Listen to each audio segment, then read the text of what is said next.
Welcome back, everybody, to another episode of MB2 Underground. I am Sarah Kiefer, joined with my co-host, Joseph Fox. What's happening, Miss Kiefer? How are you feeling? I am feeling amazing. How are you feeling? Really? Is that true? I heard there's a caffeine cleanse going on right now. Yeah. You know, you fake it till you make it. We're trying. We're out here trying. I'm proud of you, sister. I'd say that's a little cray-cray. Yeah. Most people would, yes. So, Miss Kiefer, pretty fired up again. Another incredible guest we have on the MB2 Underground podcast. But not just because this person is an awesome entrepreneur and an incredible clinician. There's some other stuff happening here. Yeah, I heard we started interviewing athletes. This is like probably the best athlete in the entire MB2 group of partners, People which may is saying come a for lot you. these days. Right? People may come for you with that one. Over 720 practices in 41 states. And so that's a big deal. But this person is like an incredible human. Again, not just an incredible entrepreneur. Do you see why like he a gets to do the superhuman. intros? I love it. So without further ado, periodontist, Dr. Adam Weaver. Welcome, sir. Thank you. Thanks Good to be here. Thanks for being here. Yeah, I'm Taking really the glad time. to do this. Yeah, absolutely. Sorry for the short notice. It's all right. We But love he got to go swag shopping. I think he's good. I'm all good. That's I'm our set payment up. here. That's our payment swag. Awesome. So listen, if to kick us off, maybe help us understand how you went from a very competitive, very successful high school wrestler to competing at the Ironman World Championships. Dang. You bet. Yeah, Now I've you're done. just showing off. Isn't that incredible? That is incredible. Ironman. Have you done an Ironman, Miss Kiefer? No. That's what the do next you step. think? Next go. I think there are very few folks. I'm sorry, Dr. Yes. No, you're fine. It's kind of funny. I can't believe that's the first question. Yeah. So wrestling obviously was my thing in high school and even into college. And I kind of set a goal when I was in my residency after I'd done dental school. I did dental school at University of Colorado. And then I did my residency to become a periodontist out in Wisconsin. Mm-hmm. Oh, And nice. while I was out in Wisconsin's gray and you know, it's not like Colorado. Colorado's got blue skies, beautiful all the time. Mountains. It's really nice. And then we went out to Wisconsin, and it's green, which is beautiful, but it was also gray and gloomy. Yeah. And I found myself getting these kind of depressed, the cold, cloudy, depressed feel. Sad. Seasonal affective. Is seasonal affective disorder. And so what happened was I decided to challenge myself by trying to do something different each year, kind of a physical challenge. Started out with like just something simple like a 10K and I just did a 5K and I threw up. So something simple like a 10K. I'm sorry, that made me laugh out loud. Continue. Something simple like an Ironman. You need another Celsius, Miss Kiefer. That'll get you so through. I started with just small goals, and then it would keep me running and doing things during the cold, cloudy days and the ugliness of Wisconsin. Motivating. Yeah, and then my residency was 3 years. And so I did something fairly small each of those 3 years while I was still in my residency. And then when I got out of my residency, I decided to hit things a little harder. So I did first year out, and when I bought my practice and started building my practice, I decided I was going to compete in a triathlon. I started out with an Olympic distance and then built from there. And then, to skip a long ways, because that was in 2000 that I did my first ever triathlon. That was an Olympic. And then in 2008 is when I did my first Ironman. I did Ironman Florida. And then after that, I decided to set my sights on trying to get into the World Championship in Kona. And so I did. I got into the World Championship in Kona. Actually, it was 2008 that I got into the World Championship. It was 2006 that I did my first Ironman. Wow. Oh, wow. So 2006 Ironman Florida, and then 2008 I decided to hire a coach and try to Get serious. Whoa. And I made it to Kona. Unreal. I qualified to get in Kona. It's not easy. You have to place usually top 3 in certain qualifying events, and I ended up doing that. I ended up qualifying. That's incredible. Yeah. Were you always really physically active, or is that something you found as like a way to get you out of your sadness? Yeah, I've always been physically active. Going way back, my dad kind of got me into it when I was when I was 10, and we just ran a lot together, him and myself. And then he got me into wrestling, in order to stay in shape and to cut weight. I was constantly running. Yep. And I did compete, not in football, but I'm a small guy. And so, but I just like to hit. I like to have fun. And Yeah. But I've always been very, very active, mostly running and cycling. Wow. And then the Ironman that kind of suited me. I did it in 2008. That was the first year that I did Kona. Wow. And then I ended up in 2010. That was my big year. That was the year I turned 40. And I had a goal to do multiple events that year that I turned 40. So I wanted to qualify for the world championship in both the Ironman distance and the 70.3 distance, which is the half. Yeah. Yeah, of course. As every 40-year-old does. That's right.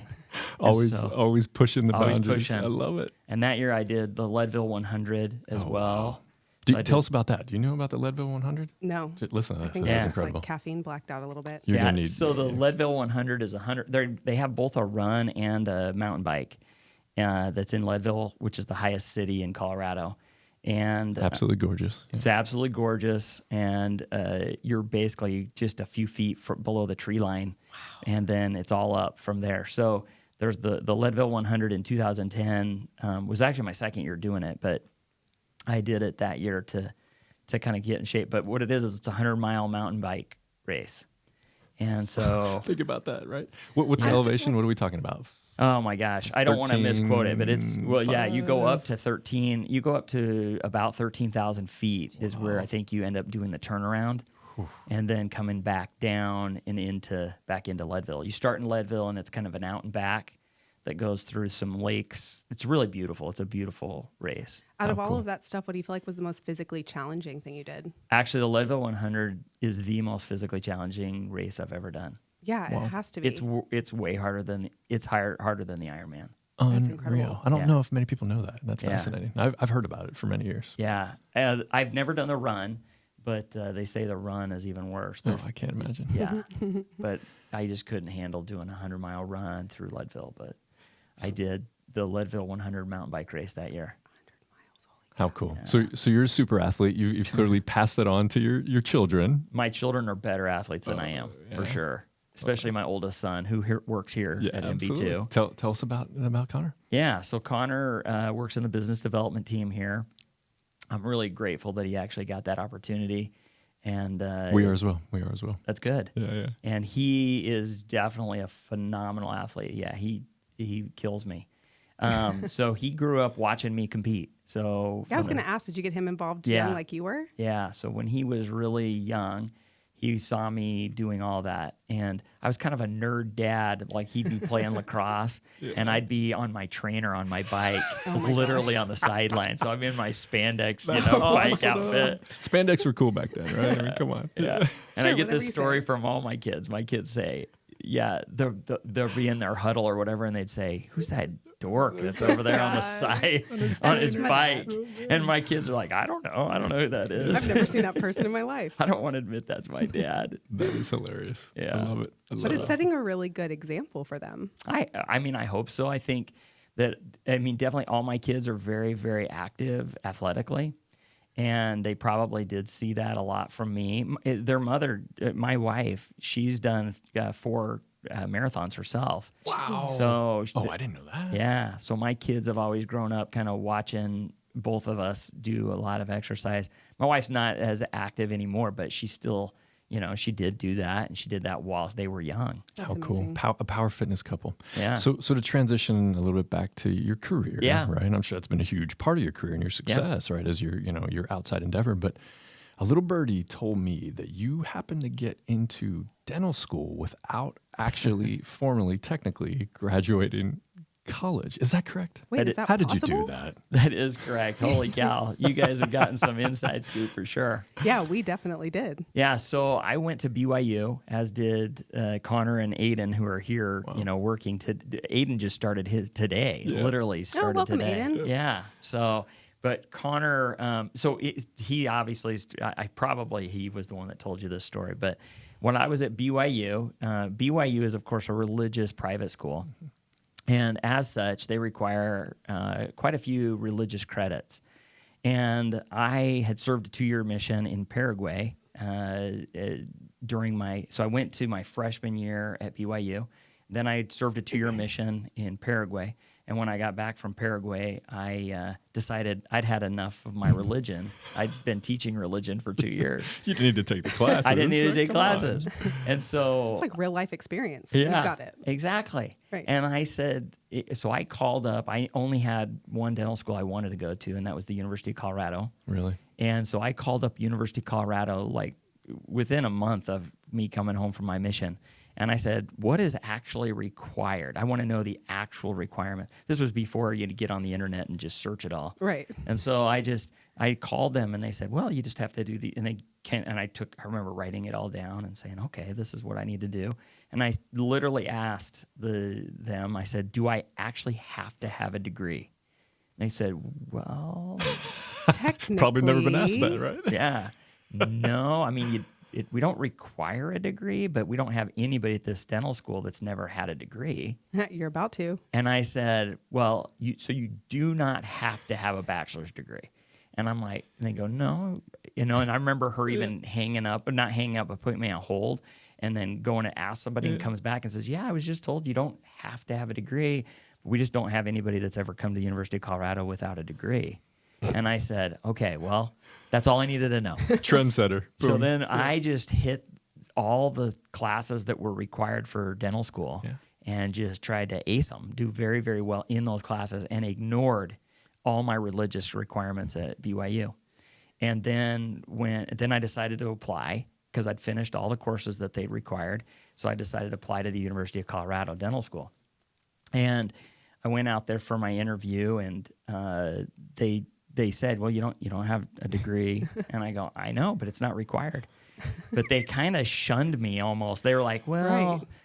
It's not required. But of course, part of what we are always looking for is our statistics. And it doesn't look good if we bring somebody in that doesn't really have a degree. And I knew right then, I'm like, I'm not going to get in. I'm just not going to get into dental school. And I kind of was already I was thinking that was it. I'm done. And then right after I was done with all my interviews, they then took us, the dean of admissions took me and the other students that were interviewing, and we started walking through the halls of the dental school. And we get to the front desk where the patients are checking in, the patients that would see the dental students. Yeah. And they're checking in, and there was a lady speaking Spanish. And she's trying to communicate with the front desk, and the front desk couldn't understand her. Mm-hmm. And I literally said to Dr. Klender, who was the dean of admission, he was doing this all, and I said, excuse me one second, Dr. Klender. I walked over and I started talking to her in Spanish. And almost like I asked her to do this lady from Mexico turns to Dr. Klender and goes, he speak a very good Spanish. I love it. Bold And I'm move. I like, love it. Yeah, What a cool story. Dr. Klender's looking at me and he just goes, you really do speak Spanish? And I go, fluently. And he goes, wow, that is amazing. He goes, you don't understand how many of our patients speak Spanish. And I said, well, if you bring me in, I'll speak with every single one of them. And he's like, I love it. And I kind of got this look, and I felt right then, I'm like, I think I'm going to get in. Wow. And that's how you got into dental school with Yeah. no bachelor's a little degree. divine bachelor's. intervention. Yeah. So I had no bachelor's degree. That is And then incredible. what happened is that it was kind of in between semesters of my first year of dental school, because I did get in. So I got into to the dental school, which was amazing. And then I'm in between my first semester and my second semester of first year of dental school. And I'm sitting in a class. I still remember I was sitting in histology class at the dental school. And the dean of the dental school walks in. He opens the door. His name's Dr. Averbach. Dr. Averbach opens the door and he says, Adam, I need to talk to you. And I go, okay. Uh-oh. And so I come down, from my seat in the dental school, down into the hall. And he goes, congratulations. He reaches out his hand and he goes, you have a bachelor's degree from the University of Colorado. And I go, what? And he goes, it did not look good that we had one student. Oh my gosh, your And he goes- honorary bachelor's degree. So I got a bachelor's degree. So my degree is actually from the University of Colorado. So I got a Your bachelor's degree is fake. It's not Do you have it fake. framed? Yeah, I do have it framed. I do have it framed. I earned that. You did. Damn straight you did. Oh, wow. What And a so cool that story. year when they submitted their all their information to, I don't know, to the American Dental Association. I don't know who they submitted to, but where they were given statistics on their population of the dental school, they could say they had 100% bachelor's degree or students with degrees, because they gave me a degree in the hallway at the dental school that you were already admitted into. Yeah. I just wonder why that's even a stat if everybody has a bachelor's degree. Right. You think you wouldn't need to report that? Yeah, I know. Well, I don't. apparently they do. Yeah. Now they do. Yeah. So it was pretty funny. So I How remember cool. still coming home and telling my wife, I'm like, I've got a degree. I did it. Good. Yeah. So you're a buffalo and a cougar. And a cougar. How yeah. neat. How neat. But my kids definitely rub it in my face that I never get a degree. I never got my hilarious. degree from BYU. Oh, wow. Yeah. Close enough. I love Close it. enough. So how did you know you wanted to become a periodontist? So what had happened is while I was in dental school, I was lucky enough to finish my clinical requirements very early. How'd you do that? I just was a kind of a go-getter, crazy guy. No, you Yeah. don't say. Honorary. Iron Man, world champion. So when what had happened was that I finished my clinicals, and they said, well, and I was done with my clinicals actually about 6 months early, Show and off. a full semester, and I'm like, well, what do I do now? I mean, I've done everything, and they said, well, you don't get to just go home. And I'm like, okay, well, what will I do? And they said, Like, well, you this can is do the whatever most you want. disruptive student we have ever had. Yeah, that's right. And he goes, you can do whatever you want. And I go, but you have to be here. And I go, so what do you mean? And they're like, well, what we mean is like anything you want to do, you can do. And so I said, well, I want to do more surgery. And so I started doing that, and I would go and, because the dental students, they need specific requirements, but I didn't need any requirements at that point. So then they'd say, well, do you want to do a tissue graft? Well, that's not a requirement in dental school. Right. And I'd say, yeah, let's do a tissue graft. So then I'd have the periodontist that was there, and he would show me how to do it, and then he would walk me through, and I did a connective tissue graft while I was in dental school. And I got to do a lot of things that most of the dental students didn't get to do. I did wisdom teeth, and most of the dental students didn't get to do wisdom teeth. And so I got to do some of that. And then as I was doing it, I realized I do not want to do crowns and fillings. I don't want to do that. I want to do surgery. Yeah. And so it was then that I decided to do perio. And it was very serendipitous. But what ended up happening was that it's kind of it's convoluted. But what happened was one of my dad's friends from Fort Collins. So I grew up in Fort Collins, Colorado, and one of my dad's friends from Fort Collins is a periodontist and had recently moved actually to Fort Collins for a company they did Viadent toothpaste. Oh, yeah. So anyways, he was a periodontist for Viadent and then did some of their clinical research. But he had been at Loma Linda as the head of perio at Loma Linda. His name is Dr. Steve Garrett. Anyways, Dr. Garrett is really close with my dad, and he was at a meeting, the AAP meeting, the American Academy of Periodontology meeting in New Orleans that year. And he was there, and he happened to sit next to this doctor named Dr. Ellinger, who was the director of the perio program in Wisconsin at the VA. It was kind of a weird perio program, but it was the VA is where I did all my clinical work. Interesting. But it was with Marquette. It was in conjunction with Marquette University. Yeah. And that's where you'd receive your master's degree is through Marquette. So Dr. Garrett literally sat down next to this guy and Dr. Ellinger, and they start talking, and Dr. Ellinger says, you don't by chance know any fourth-year dental students, do you? And he goes, I do. And he goes, really? You really do? And he goes, yeah, I'm actually good friends with a fourth-year dental student at the University of Colorado. And he goes, would you be interested in becoming a periodontist? Wow. And Dr. Garrett says, well, I don't know. I'd have to give him a call, but I do know he's interested because he's done a lot of surgery. Right. And he's expressed some of his interest. But at that time, I was married, and we had our first son, Connor, that's here. Yeah. And I was kind of in that phase where I was like, I just got to get out and make money. Right. I got so much debt. And so I had kind of decided I was just going to be a general dentist. I say just because I do respect all general dentists, believe me. But I decided I was going to be a dentist, a general dentist. And sure enough, Dr. Garrett actually called the dental school in between a break of this meeting that he was at in New Orleans. And he called me, and I remember getting a page over the head, the big whatever, the intercom over the intercom saying, Adam Weaver, please come. You got a call.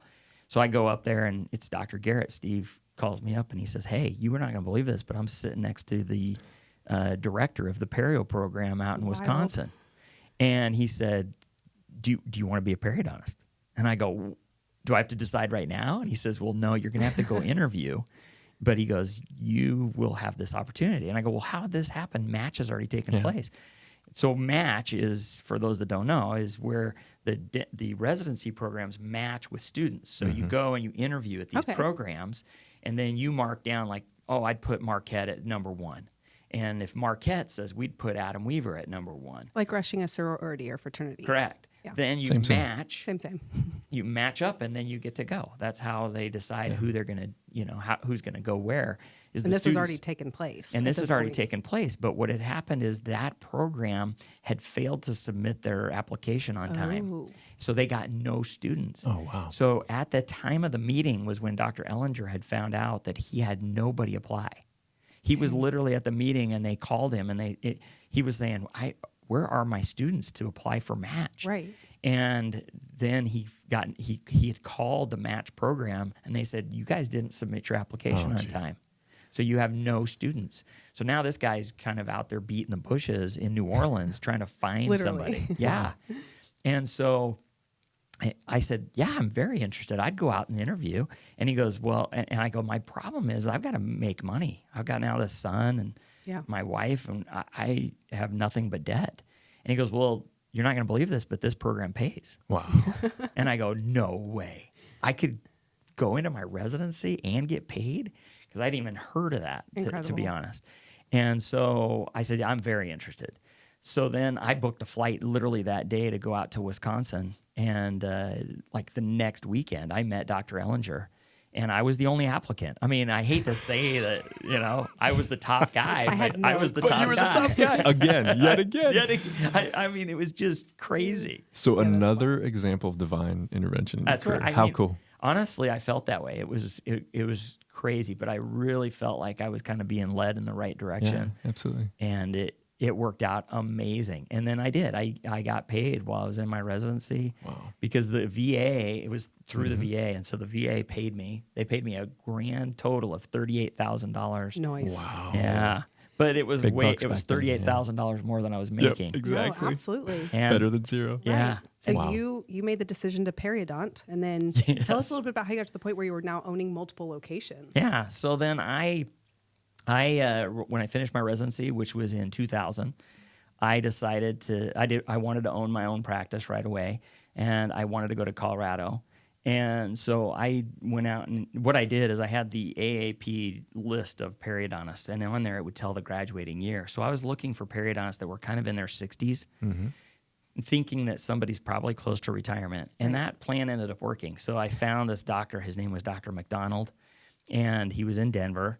And I contacted him, cold called him from my residency in Wisconsin, and I said, hey, my name's Dr. Adam Weaver. I'm a third-year resident in Wisconsin. I'd like to come out and meet you. So I did. I flew out there and met Dr. McDonald, and it went great. He at the end, he says, I'm really not interested in selling, though.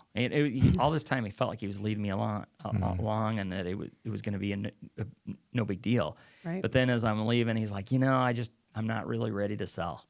And I said, okay. And so then I tried calling a few other periodontists in Colorado while I was there, and I did meet a couple, but nobody was really interested, and I came back kind of feeling frustrated. Yeah. And then literally like a week later, I got a call from this Dr. McDonald in Denver, and he said, I've reconsidered. I do want to sell. Wow. And he goes, I'd like to sell to you. And I said, that's great. That's awesome. And so then I being a poor resident. With I actually- $38,000. With $38,000, of course. Right. I contacted at Marquette, at the law school. I went over to I literally walked over to the law school, and I said, hey, I'm looking for somebody that's doing like tax law. Yeah. And they said, oh, well, we got these people. And I said, hey, how would you like to work for me for free? To Great try to experience, though. help me. This is like grassroots building a I life for know. yourself.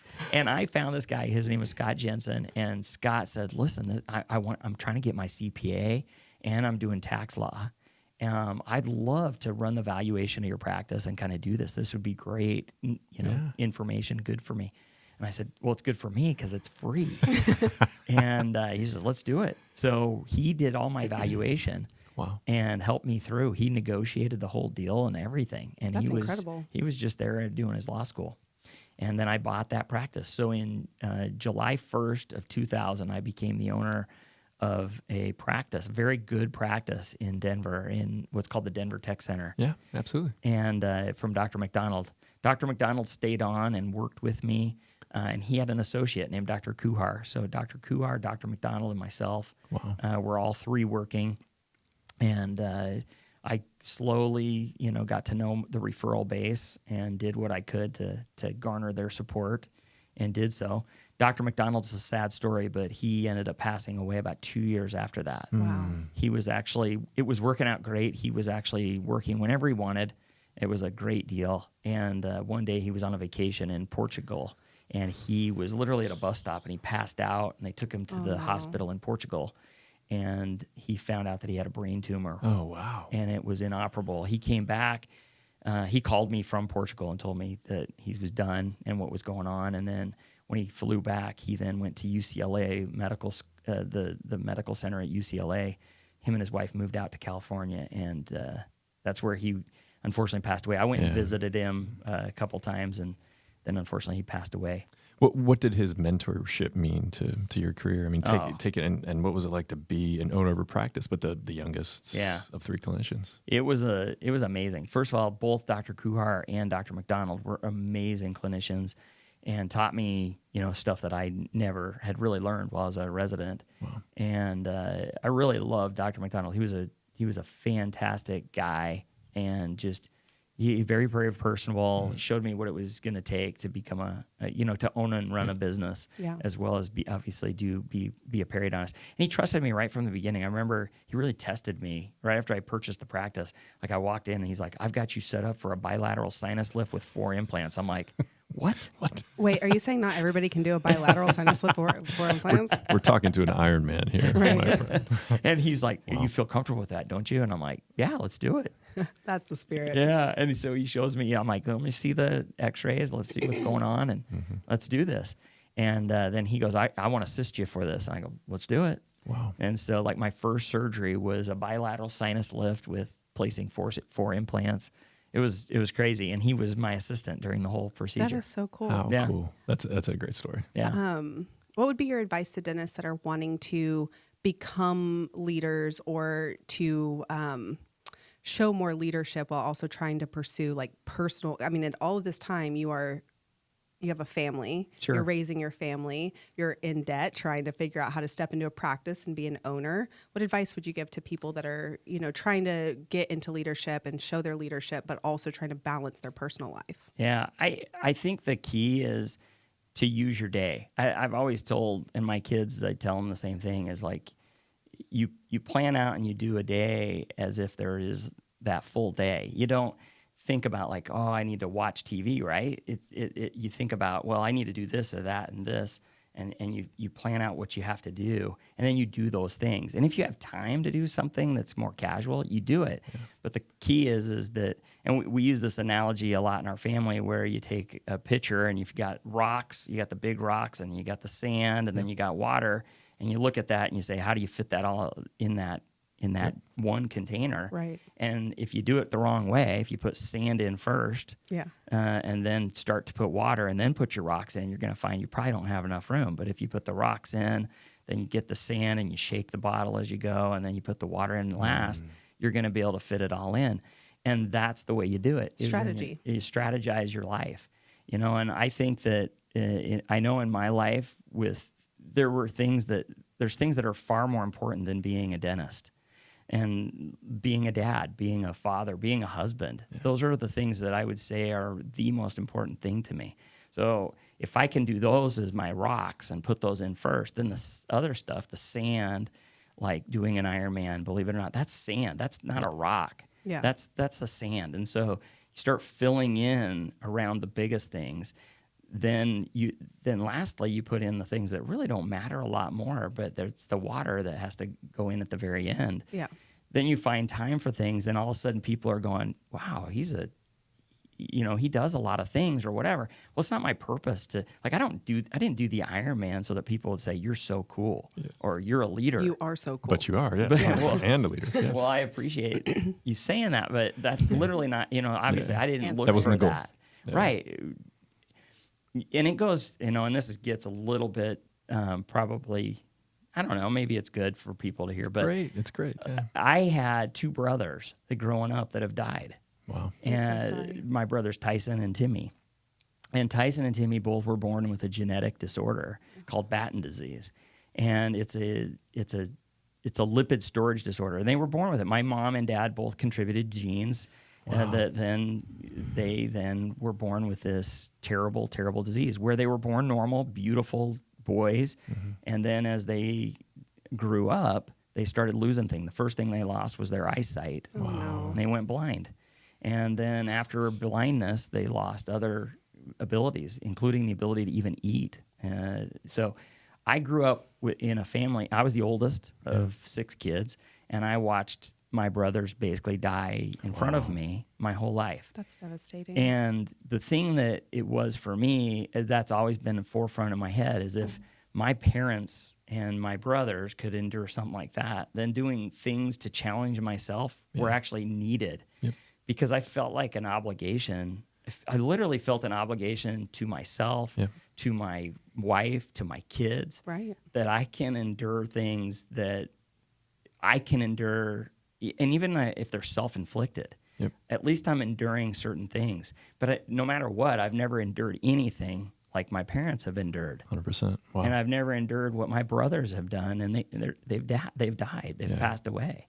And so I don't know, it's kind of weird, like it's a psychological thing, I guess, but that's the way I've always viewed my life, is that I owe it to my brothers, I owe it to my parents, I owe it to my kids, I owe it to my wife, I owe it to God is the way I view it, that I need to do the most with my life that I possibly can. I need to be successful in my business because I have to provide. Mm-hmm. That's the way I feel. And then I have to do things personally to put myself in a position where I'll be hopefully a great grandfather to my grandkids, and that I'll be an example so that my kids don't say, well, Dad was kind of a lazy butt, or whatever. I can't imagine that. And so there's just that constant drive for myself. Yeah. That's incredible perspective. So sorry, Ms. Kiefer. No, and incredible, motivation. I was just going to say, I'm so sorry for your loss. Thank you. I do love the mentality of the bucket. And I've heard that before, but never quite like that. And so I think it's a good reminder to everybody to figure out where your priorities lie and how to put them in order so that you live a life that you feel proud of and that allows you to have the space to do all of the things you want to do. Right. On a routine basis, right? I mean, daily. Yeah. I mean, you mentioned daily, right? Yeah. Like Yeah. That's key. Wow. Well, Daily. That's the key. It is so key. Yeah. Yeah, I think I needed a little bit of that today. Thank you. Before we wrap up, Yeah. I heard there's a snake story we need to hear about. Yeah, Dr. Weir, there's a special request coming from High. Dr. Villanueva, MB2 founder, we call him Dr. V. Yeah. Wanted to hear the snake story. Yeah. And all I heard is you were Get it talking recorded. something about the FBI, and so this is new for all of us. Yeah, so this is quite the story. It can be verified, and believe it or not, the verification comes through Soldier of Fortune magazine. Wow. Okay. So, and it is a story. So I hope we have some time here to you're hear good. this. Got your 3 time. minutes. Okay, I will never. Again, this is be able the to- CEO and founder of MB2 requesting this. Bring it. So All the time. All the So what details. happened is when I was in my residency to be a periodontist, I got a call out of nowhere from a guy. His true name is Ralph, but everybody called him Snake. I didn't As know. they would, yes. Yeah, as they would, right? Just common sense. Right. And I got this call from Ralph, and he had been at the University of Colorado Dental School receiving some treatment. and said to a periodontist there, he said, I'm looking for a dentist that speaks fluent Spanish. And they said, well, I know somebody. I went to Guatemala because I'd been in Nicaragua with another doctor named Dr. Johnson as his translator while I was in dental school. Okay. And that's who Ralph Snake had talked to. So Snake talks to Dr. Johnson. Dr. Johnson says, yeah, Dr. Weaver, he's out in Wisconsin, but he speaks fluent Spanish. So Snake calls me up and he says, So sorry. yeah, Snake. you'll learn why they call him Snake. I'm thinking of Home Alone, that scene where they're like, do you know snakes? No, I don't know any snakes. Anyway, yeah, I'm Joe Pesci. Yeah, sorry. So Snake calls me up and he says, you know, I understand you speak fluent Spanish. How would you like an all-expense paid trip to Nicaragua to go for a week and be our dentist that's going to come and help us do dentistry for these underprivileged people in Nicaragua? And I said, I would love to. Oh, no. And at the time, my wife, we're in Wisconsin, my wife is pregnant, and I literally said yes without even thinking about it. Because that's the kind of thing I just kind of like to do anyway. I was like, this is great. I'm going to go to Nicaragua. I don't have to pay anything. I get to speak Spanish, and now I'm a full-fledged dentist, so I can practice dentistry. Right. This is going to be great. So I said yes. And then I came home. I told my wife. She's like, well, do you know anything about these? I'm like, no, I don't really know anything. I just got a call from Snake asking if I want to go to a different country. Well, I didn't even know his name was Snake yet. Oh. So what had happened? I mean, I think I would have probably run if I'd known everybody called him Snake. Right. But he kept saying his name was Ralph. And he was going to be the contact. And then, anyways, he called me a few times between that and when we're going to Nicaragua. So then I flew from Milwaukee to Houston. And I've got all my dental gear. I'm ready to go serve and be a dentist. And I don't know anything about it. I don't know really anything about this group. And I get to Houston, and I go to the terminal where I'm supposed to be, and I'm looking around for people that look like doctors, right? Because I'm thinking, you know, there's got to be probably some other doctors. And all I can see is this group of people that look literally just like they walked right out of a prison camp. Oh, good. And they're wearing wife beaters and look like you wouldn't believe. Like they're friends with a guy named Snake. Like they're friends with a guy named Snake. Yeah. You nailed it. Yeah. And so what happens is I'm like just asking around. I'm like, hi, I'm looking for a guy named Ralph. And they're like, oh, you're looking for Snake? You're like, yeah. And I go, Snake? Well, Ralph. And I can't remember even his last name, but they're like, yeah, Ralph. I think it's Eden's. Ralph at Eden. And I said, that makes sense. I go, yeah. Of course it does. Ralph. Where's he at? And he's right here. I look over and there's a guy, and I'm very short. I'm 5'6" on a good day. And this guy is my height, maybe a little shorter, white hair. He looks like Santa Claus. He's got a full beard. It's bright white. His face is bright red. And he is all muscle and he short, stocky, looks like an elf, with his white beard and everything. And he goes, hey, I'm Snake. Nice to meet you. And I go, Snake? What do you mean? He goes, well, everybody calls me Snake. And I go, Snake. Everybody calls you Snake. And he goes, yeah, long story. He goes, yeah, well, this is the group. And he starts introducing me to all these people. He's like, this is Rat. This is Dolphin. And I'm like, this is Venom. This is crazy. So what's going on? And he's like, we don't really talk. He's like whispering, we don't really talk about doing. We'll talk about it on the plane. And I'm like, okay. And I go, where are the other doctors? And he goes, oh, there's no other doctors. You're it. And I go, so I'm doing all the dentistry? And he goes, you're doing all the dentistry. You're the only dentist we're taking. Oh my gosh. And I go, oh, okay. And he goes, and you speak fluent Spanish? I go, yeah, I'm in trouble there. I speak fluent Spanish. He goes, okay, we're gonna need you. And I'm like, okay. And I remember I went to a payphone to call my wife, and I go, Allison, if you don't hear from me again, I'm with the Snake and his clan. And she's like, what? And I go, Nicaragua. Yeah, we're going to Nicaragua with Snake and this clan. And we're not allowed to talk about what we're doing. And I go, I don't know, but I'm the only doctor. And she goes, is it going to be okay? And I'm like, I'll be fine. Everything's going to be fine. So, I mean, I'll skip ahead because the story gets long. I mean, so you went. So many. Oh, yeah, I went. Okay. So we land in Managua, Nicaragua, and I get off the plane, no problem. I pass through customs, no problem. I'm standing outside customs and nobody's there. Oh my gosh. And I'm like, where is the rest of the group? Oh my gosh. And suddenly this police officer comes over and he's, Dr. Weaver? Sí, soy Dr. Weaver. And he goes, Dr. Weaver, venga por acá. And I'm like, oh my God, what's going on? And so he You have to pulled me- translate for us. Yeah, come here. He says, okay. come here. Got it. And I go, okay. And so I come with this police officer, and there's all the group. They're all handcuffed, and they're sitting in this room, literally handcuffed to the desk. And Ralph Snake says, Dr. Weaver, you got to tell them why we're here. And I'm like, why are we here? I mean, I don't even. You told me not to talk about it, Snake. And I'm like, well, I'm here to do dentistry. And the police officer goes, are you really? And I'm like, no, I'm really here to do dentistry. I'm a dentist. Got my hand tools. Yeah, I'm all ready. And he goes, okay. And he goes, well, why do you have guns? And I'm like, guns? What? And I go, I don't have any guns. All I've got is dental instruments. I don't even know what you're talking about. So then he opens this crate, and there's literally guns. And I go, and Ralph immediately, he goes, they're for your protection, Dr. Weaver. They're for your protection. Like he yells, and I go, I think from this point forward, we call him Snake. He's no longer Ralph. He's no longer Ralph. Yeah. And I said, they're for my protection. And he goes, your protection. And then Ralph's like telling me stuff. Snake is saying, and Snake says, so Dr. Weaver, we are going to the border of Honduras, and we're going to be right up on the border. It's very dangerous up there. And he goes, in fact, there was a guy kidnapped. No big deal. We'll talk about that later. Kidnapped just recently, and they held ransom for $10,000. But that's where we're going. If we don't keep you safe, then you could die. We could all die. And I go, okay. And then I start translating back over, and I go, we are going, and he's telling me the name of the city, and they're looking it up on the map, and they said, okay, and they let us go with the guns and everything. So we're in Managua with a crate of guns.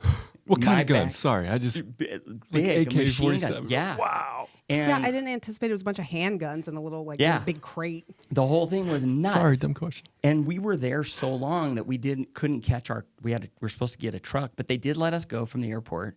Then we literally walked across the street to a hotel, and that's where Snake and the group sat me down, and they said, okay, here's what's going on. And I am not even kidding. This is a true story. They said, we're ex-mercenaries.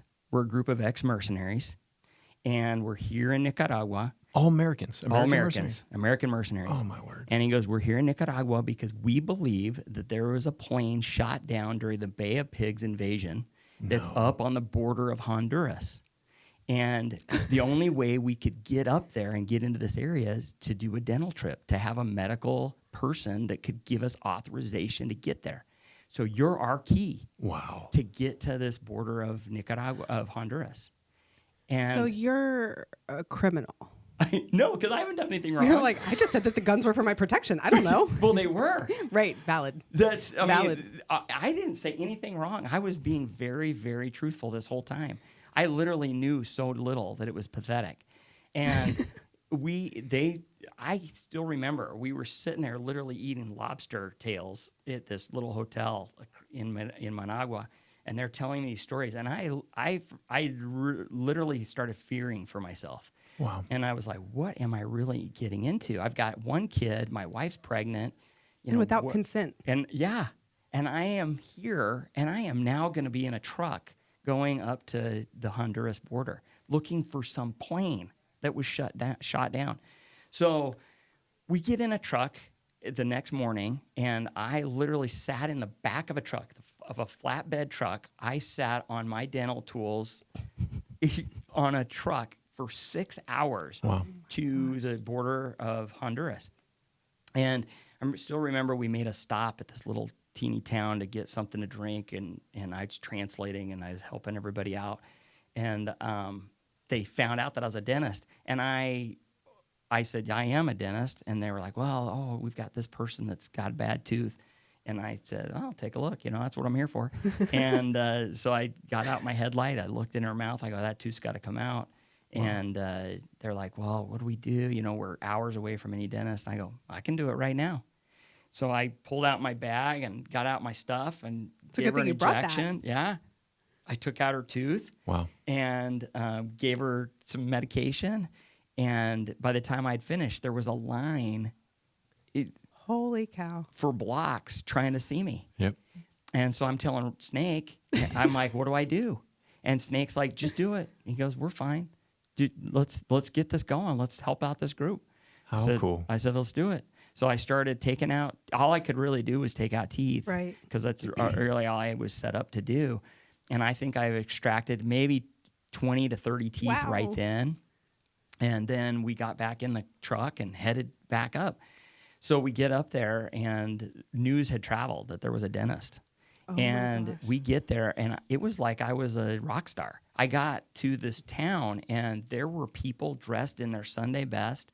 They were dressed How really cool. nice and they were ready for me to do dentistry. And it was late. I mean, it was dark and I'm like, well, it's too late for me to do all this tonight. And I said, tomorrow I'm here. And I was kind of hoping I could go see this plane. I really did. The whole time I'm like, how do I get out of doing the dentistry so I could go see this plane? Wow. And but there was so much work to do. So I had a guy, his name was Chino, because that means Chinese in Spanish. And so they called him Chino. That was his nickname. And he was my bodyguard. He stood there with an AK-47, and he stood as my guard.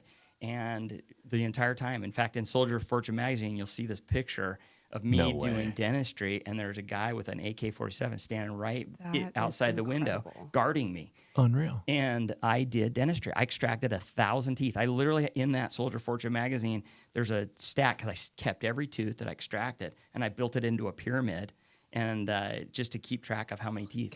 I ran out of anesthetic, so one night I actually took a little bus and went to this little town where there was a medical facility, and I took lidocaine that was used for heart, for the heart medication stuff that they would use, and I had a bottle of lidocaine, a bottle of epinephrine, and I stayed up for hours literally mixing my own, titrating in and trying to figure out the quantities I would need, and I Unreal. loaded tuberculin syringes because I ran out of syringes, so I loaded tuberculin syringes with my anesthetic that I mixed. And then the next day, that's all I could do because I had so many people to treat, I couldn't keep up. And so then I started giving them injections. Most of them, I don't think I even really got numb. I mean, I worried about it so much, but I just did what I could. And then I extracted teeth. People were paying me with bags of grapefruit. It was the craziest thing I've ever seen in my life.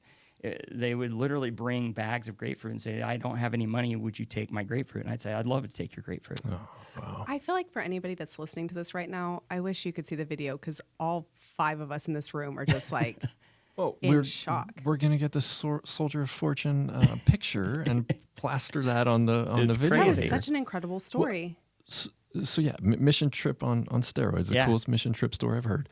Was this the plane there? They found it. No. I'm not even kidding.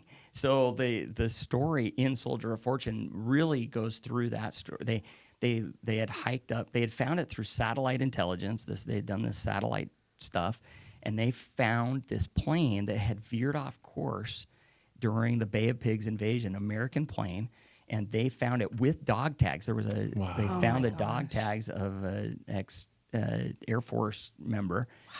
That had passed away, obviously, in that crash and had crashed in the jungles right on the border of Honduras and Nicaragua. And we're talking what, a 30-year-ish difference? Yeah.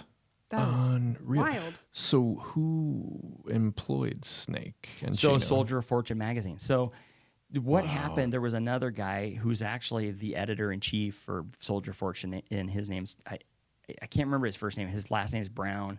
But anyways, he is the one that kind of financed this whole trip because they wanted to find this. And I was the cover. Right. How Basically, I was the cover. cool. You're the Trojan horse. Yeah. Oh man, my uncle is a retired lieutenant colonel in the Army, but he ended up in his retirement job working for the Department of Defense, specifically doing that, recovering Yeah. remains of servicemen and women from throughout the world in different Yeah. conflicts and such. That is such a Wow. cool gig. How neat! Your life is so cool. That's Yeah. incredible. I feel like we're going to have to bring you back to hear more of your stories because this is awesome. So how did the trip end? So I ended up just doing dentistry. I worked my can off. I would work in 12 to 14-hour days for, I think, 5 days straight. Wow. and just taking out teeth, and because it was nuts. Anyways, it was a great trip. I got to be great friends with them. I mean, here you have a Mormon boy, yeah, you know, I'm probably as clean cut as you can find, and with some of the just people that I was saltiest folks in the United States. Wow, I can't even describe it, but I love them, and they were great, and they treated me so good, and they, you know, we got along great because I was there, and I didn't. You know, I didn't bash on anything they did. I was actually glad I could help. Yeah. And the fact that I ended up helping so many people, it made it all worthwhile. There was a time there when I first got there that I was like, I'm not going to end up doing anything. Yeah. I'm just here as a cover decoy, and as a decoy. And so I thought, I'm not going to even do any dentistry. But in the end, I did so much. The bad part of the story was, like you said, the FBI. When I got back, so it was a great trip. I got home fine and went back to my dental practice. Everything was good. And then about a month later, I get a call from the FBI, and they say, Dr. Weaver, yes, this is so-and-so from the FBI. And I go, okay. Do you know Ralph Edens? And I go, Snake? Yeah. Yeah, I know him. And he goes, okay, we need to meet. And I'm like, oh my gosh, okay, am I in trouble? Well, yes, we have some questions about some things. And I'm like, oh my gosh. So then I met with the FBI, and they told me all kinds of things that was crazy about the group that I'd been with, Ralph Snake in particular. And they just said, you know, you cannot be around, we just advise you not to be around them, not to go with this group ever again. They're wanted for certain things, and they're, oh my gosh, you know, and really you should not be associated. And I was just like, are you kidding me? You know? And it was, so Ralph became a patient. He was a patient of mine in my office. Like, he would come in. Does I'm like, his patient chart say Snake? Sorry, I can't stop. And he would come in just to get his teeth cleaned and things. And so I remember him coming in, and I said, Ralph, the FBI contacted me. And he goes, oh, I'm so sorry. And I go, just like you're that. sorry? And he goes, yeah. He goes, don't worry, this will be the last time you see me. And I go, for real? And he goes, oh yeah, now that the FBI's contacted you, he goes, our relationship's done. And I said, no way. So like, this is not unusual for you? And he goes, no, I totally expected it. And I said, wow, okay. And that was it. I never saw Ralph again. Oh my gosh. Yeah. Never saw him again. Oh my gosh. Did you ever? What was Ralph's background? Was he like ex-special forces or something? Yeah, so he was special forces, and I don't know. I mean, he was definitely into some bad stuff. Like I say, they were all mercenaries, and so they were paid to. Joe wants a podcast of Snake. We just need Snake on here. Snake, if you're listening, I know. Call us. Honestly, I'd love to talk to Ralph again. Oh, cool! I'm sure it's cool in these days. Yeah. Yeah. So when was that? What year was that? So that was that would have been 1999. Wow. Yeah, that was in 1999 that all took place. That is cool. crazy. Yeah. Dr. Weaver, thank you so much for doing this. Yeah. I feel like you have had an incredible, interesting life, and I think we got to bring him back because I need 100%. like a follow-up. I'm sure there's more stories too. Yeah, thank you so much. Yeah, lots of stories. We really appreciate it, Dr. Weaver. You bet. It's my pleasure. Yeah, great to talk to you today. You bet. Listeners, I hope you enjoyed that. Incredible story from periodontist Dr. Weaver, MB2 Underground Podcast. See you next time.